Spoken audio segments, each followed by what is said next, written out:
আপকি আদালতে অরুণ শৌরির ওপর অভিযোগ হলো যে ইনি পলিটিক্সে একেবারেই মিসফিট। সরি স্যার, সবাই বলে যে আপনি ভালো মানুষ, শিক্ষিত, ভদ্র মানুষ, তো পলিটিক্সে আপনার কি কাজ? দেখুন, অ্যাকচুয়ালি কথাটা হলো, যখন আমি জার্নালিজমে আপনার সঙ্গে ছিলাম, সবাই বলতো এর এত একাডেমিক ডিগ্রি, এ তো জার্নালিস্ট নয়, এ হলো পেম্পলেটিয়ার। তো সেই জন্য, কিন্তু যদি আপনারা মনে করেন যে রাজনীতিতে শুধু তাদেরই দরকার যারা অশিক্ষিত, তাহলে একটা কমেন্ট। আপনার পার্টির লোকেদের ব্যাপারে এটা বলা হয় যে এরা প্যারাসুট থেকে সোজা রাজনীতিতে নেমে আসে।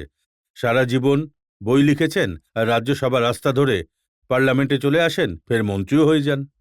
যে প্যারাট্রুপার থাকে তারা আর্মিতে খুব ভালো কাজ করে, ইউজফুল কাজ করে। তো এটা তো কিন্তু আপনার কথাটাও ঠিক, অনেকে পরে হয়তো জেনারেল ইলেকশন হয়তো জিততে পারে না, যার মধ্যে বোধহয় ডক্টর মনমোহন সিংও আছেন, যিনি রাজ্যসভা থেকে এসেছেন। সেই জন্যেই যারা লোকসভা থেকে জিতে আসেন, অনন্ত কুমারের মতো যারা আপনার সাথী মন্ত্রী ছিলেন, উনি পার্টির ইন্টারনাল ফোরামে অভিযোগ করেছেন যে সরি স্যার, যদি আমরা ইলেকশনে হেরে যাই, সরি স্যারের নীতির কারণে উনি তো বই লিখতে শুরু করে দেবেন, আমরা কি করব?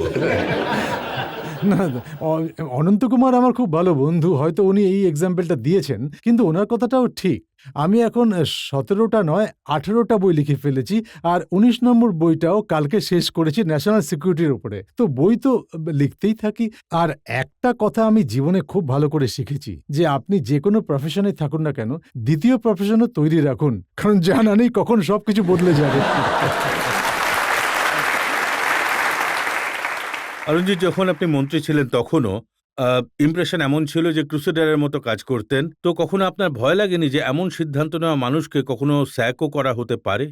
দেখুন, অ্যাকচুয়ালি প্রেসওয়ালারা তো সবসময় বলতো এখন এর পোর্টফোলিও কেড়ে নেওয়া হবে, এইবার ড্রপ করে দেওয়া হবে, কিন্তু এটা তো অটলজি আর আদবানিজির কৃপা ছিল যে ওনারা ড্রপ করেননি আমাকে। যদি ড্রপ করে দিতেন তাহলে আপনি কি করতেন? তাহলে 19 নম্বর বইটা আরো তাড়াতাড়ি লেখা শেষ হয়ে যেত। আমি আপনার কাছে জানতে চাই যে পলিটিক্সে আজকে কি নীতির কোনো জায়গাই নেই? এরা সবাইকেই চোর মনে করে নাকি? আপনার এই ব্যাপারে কি মনে হয়?